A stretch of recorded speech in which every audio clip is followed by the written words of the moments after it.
Thank you for joining us on 9 News Plus on this Wednesday. I'm Chris Bianchi, and today we have a very special guest who joins us from Lviv, Ukraine. John Babiak is a Denver-based photojournalist and a first-generation Ukrainian American, and he joins us from Lviv, Ukraine, where he is currently volunteering and assisting with refugees in the western part of that now war-battered, war-torn country. John, first of all, thank you so much for taking the time to join us here on 9 News Plus. Could you tell us a little bit about what you're doing in Ukraine specifically and how you got involved in that? Well, first of all, thank you for the opportunity to speak with you and your viewers. And thanks for taking interest in my humble mission here. I'll answer the question sort of in reverse and say that this project came to me in early April, watching the news and just realizing that this is a horrible conflict that hundreds of thousands of Ukrainians are experiencing. And being a first generation Ukrainian American and the son of refugees from Western Ukraine during World War II, I felt compelled to take some action. I did some research and found out that there were opportunities to come solo and help in many different ways. I investigated joining a nonprofit based in Washington, World Central Kitchen, that has been providing comfort food from Eastern Ukraine all the way to Western Ukraine, 24 hours a day. They have served millions of meals in areas where many refugees are congregating and moving through. And I booked a week-long reservation, so to speak, with them. I worked 12 hours a day from the date of my arrival, at least to their kitchens in Przemyśl, Poland, which is a border city between Poland and Ukraine, where most of the refugees have passed through, and was involved there in handing out comfort food, hot meals from 9 p.m. till 9 a.m., Monday through Monday. Met some amazing children, elders, adults during that project. And then I also had a personal mission, and that is to bring 1,000 plus plush toys, coloring books to hand deliver to children at train stations in Poland as well as in Ukraine. And been optimizing that as I go along, because I learned what maybe a tween or a teen would prefer. Chess sets, soccer balls, just something to bring some normalcy to their lives and distract them from, this horrendous war and their efforts to flee it. So I departed from Denver on the 14th of the month of April with the help of my neighbors, the Lindelseys, who work for United Airlines, pilots and instructors. They were able to get me over here very affordably. I flew from Denver to Frankfurt, Frankfurt to Krakow, then took a train to Przemyśl and set up shop there. Well, it's quite the compelling story, John, and what you're doing is obviously remarkable in many different ways. Before we get into a bit more about what you're doing, perhaps on a day-to-day basis, one thing that maybe stood out to me as a question is, having seen all those people working in the kitchen that you have, are there any stories that stand out from some of the refugees about what they experienced? First of all, they are taken aback by a man of my age behind a counter, offering them soup, meals, sandwiches, and speaking to them in their native language. I've been flattered many a times by very surprised individuals, because they're expecting Europeans to be speaking to them in some broken Eastern European language, or meeting them halfway, and vice versa. They're trying to communicate to them. And that's prompted emotional outpourings that I wasn't expecting. They'll start very quickly to describe some horrific events that they experience, bombardment of their cities, their villages, nonstop, the thunder that comes with missiles and shells that are landing, in their communities, trying to manage their children's expectations and their terror. And then tears start to follow. And then that generated tears in me. And we start to embrace, we hold each other, try to comfort each other in this. And many really go into the detail and loss of lives or leaving a spouse behind. So if it's a mother with 3 children, but the husband is left behind, and the fright of one leaving, and then 2, concern of them wondering if they'll ever see their husband again, and when and where will they reunite. And just understanding that is very raw, and appreciating it is the same.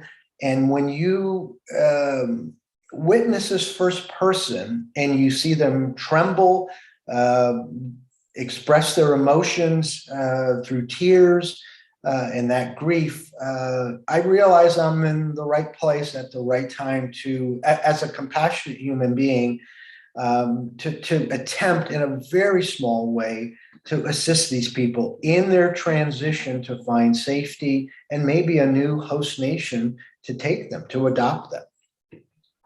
Absolutely. And just to get a bit more insight and out of personal curiosity, what is the mood like working in some of those kitchens? Is it sadness? Is it optimism? How would you describe the overall ambiance in the places that you're working at? My colleagues at World Central Kitchen are predominantly young men and women your age. It's very uplifting to see their commitment to this assignment. It's you fly here. Some I've met from Australia, some from the UK, many from the US. They're young, they're ambitious, positive-minded, and their goal is to attempt to put a smile on our guests, as we refer to them, faces, right? Entertain the children. There is so much food that is available to them that is, procured by World Central Kitchen. It is healthy, nutritious, savory, sweet. We accommodate, special needs and such, and it's really a positive experience. And I just love the fact that I'm working with young men and women and applaud their efforts. And in turn, our guests really appreciate this. They pick up on this very positive vibration, if I can use that term, in a very challenging time, and they feed off of it. There's something to be said about bringing people together in a dining room, right, or in your own home, during a holiday, so to speak, right, and what food can do to lift someone's spirit. This is certainly not a holiday, but it is uplifting for these individuals who maybe have not eaten a square meal in days as they've transitioned from, a war, really a battlefield in eastern Ukraine and across this nation in order to get to safety in Poland or out the door. I'm very close to the Lviv train station where many of them exit and get their first hot meal in a plaza out in front of the station. And they are just delighted to be embraced, welcome. And there's like a sigh of relief because they're away from that trauma and that very negative experience that they have witnessed and participated in. Denver-based photojournalist John Babiak, who is currently volunteering in Lviv, Ukraine, is our guest. And John, you mentioned some of those other volunteers. Where are they generally coming from? You mentioned quite a few Europeans. Are they coming from a certain part of Europe? And also, out of curiosity, are there other Americans that you've run into there? The individuals that I've met are from all parts of the world. The team that I've been involved with for 10 days, they were from Scotland, from London, to be that exact. My closest friend is from El Salvador. He fled there as a child when there were conflicts there, immigrated with his family to Canada, and now is here helping these refugees under duress. I met yesterday a young 24-year-old who was a graduate of East High School. We did a special trip to deliver medical supplies from Przemyśl, Poland, where many donations arrive. They're filtered and then delivered across the border to here, Lviv. She wanted someone to travel with her. And I said, absolutely. And in our drive, I came to learn that she lived in the Central Park neighborhood, formerly Stapleton neighborhood of Denver, went to East High School. She has roots in Germany. Her father and mother lived there. And that is a small world to be sitting next to a driver with a stick shift, driven to bring medical supplies in the back of our van, as well as body armor for soldiers that are in desperate need of it, and bring that to this city of Lviv. And that one was a real surprise to me, and I just felt akin to her in minutes, but also just admired her for the risks that she's taking, her motivations, and her compassion for people that she doesn't know, but is really on a mission from God, to help fellow humans. And then there are other people from Australia, that Poland has delivered hundreds of people because tens of thousands have migrated through their nation, through the border crossings. There are 5 of them. And the Poles have stepped up, tremendously to embrace these refugees and take them on, and again, facilitate their movement across Europe to perhaps their next home nation. Well, it's an unbelievable story and very small world, as you mentioned, indeed there, John. What is your day-to-day like? I would imagine that there's probably a fair bit of change in terms of what you do per day, but generally speaking, what is it like being a volunteer there right now? What time do you get up? What do you do during the day? Okay. Well, when I'm working with World Central Kitchen, I selected the overnight shift because that's when most trains and buses arrive from Eastern Ukraine. So the conflict is in southern Ukraine, Eastern Ukraine. And the refugees travel either by buses or trains, and most of those arrive after 9 p.m. They're shuttled to World Central Kitchen tents or cafes, and they're hungry, burn out from their travels and experiences, and we embrace them. So I do a 12-hour overnight shift, and that works well with the time zone change because that would be mid-afternoon, so to speak, with me. So I'm bright and alert. When I come back to my very small studio apartment that I've rented out, I'll sleep from 10 a.m. till maybe 3, get in my 9 hours, 8 hours or such, then wake up, and then I've got my personal assignment to give out toys, coloring books, soccer balls, chess sets, whatever I've learned kids want. So I'll go shopping within the community. So if I was in Przemyśl, I would do it there. I've identified all of the toy stores and equivalents and sports stores, and soccer balls are really in demand, as I've come to learn. And then here in Lviv, do the same thing. So I'll shop. I've got a big duffel bag. I stuff that. And then, like a jolly old St. Nicholas, I'll go into a train station that also has a bus station integrated in it. I set up my little table and I start distributing these out as families are coming off of the trains, and it is such a rewarding experience, right? They are tired, they're exhausted. They come with 2 bags, the maximums that they can travel with. And there's someone there that is embracing them, smiling, and giving to their children something to entertain them, a form of enrichment and an opportunity to bring some normalcy to their respective lives. And then I pick up little assignments like the one that I participated in yesterday, where again learned that there are enormous donations that are coming from all over the world, particularly medical supplies that end up going to hospitals in Ukraine or to the Ukrainian army, as well as a sanctioned foreign legion. There are postings of what these individuals need or the hospitals need.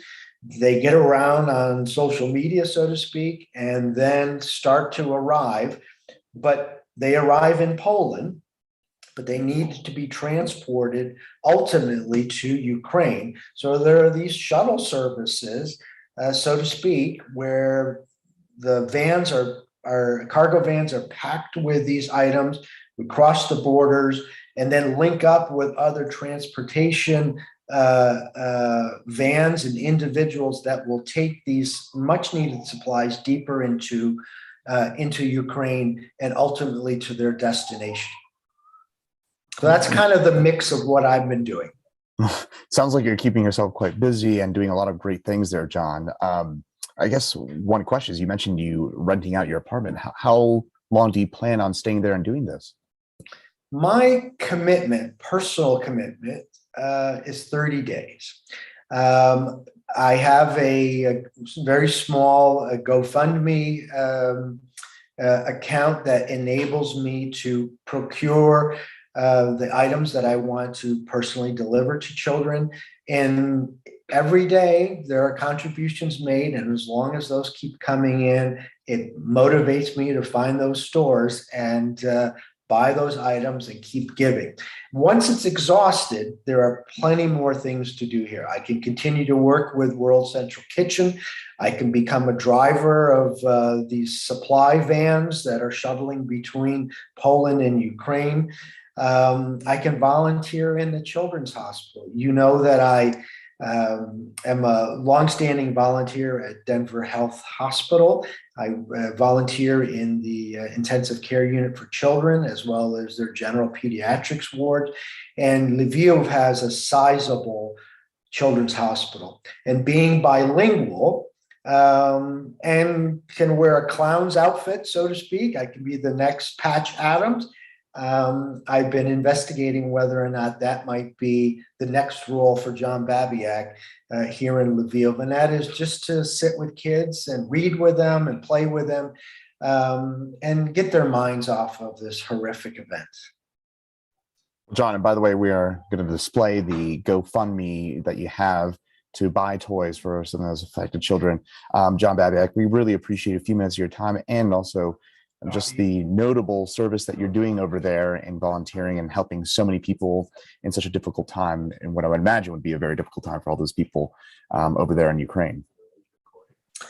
Thank you, Chris. And as a fellow journalist, I really appreciate you taking interest in my small mission, and I invite Coloradans, anyone else that may come across this interview, to stand up and contribute either in person. You're invited to come here. There are many opportunities to assist these refugees, these displaced individuals, or contribute. There are many excellent organizations where a $25 donation will go a long way, and I highly recommend World Central Kitchen. They're doing a magnificent job, and with a little research, one can quickly appreciate their services to these humans that are on the run, fatigued, and distraught. And John Babiak joining us from Lviv, Ukraine, and again, World Central Kitchens, where you've been volunteering as well, just to clarify for people who might have missed that as well. But John, thank you again so much for your time, and we look forward to hearing a bit more about all the great work that you've been doing over there. Thanks again. Very good. Thanks, Chris. Take care. Thanks.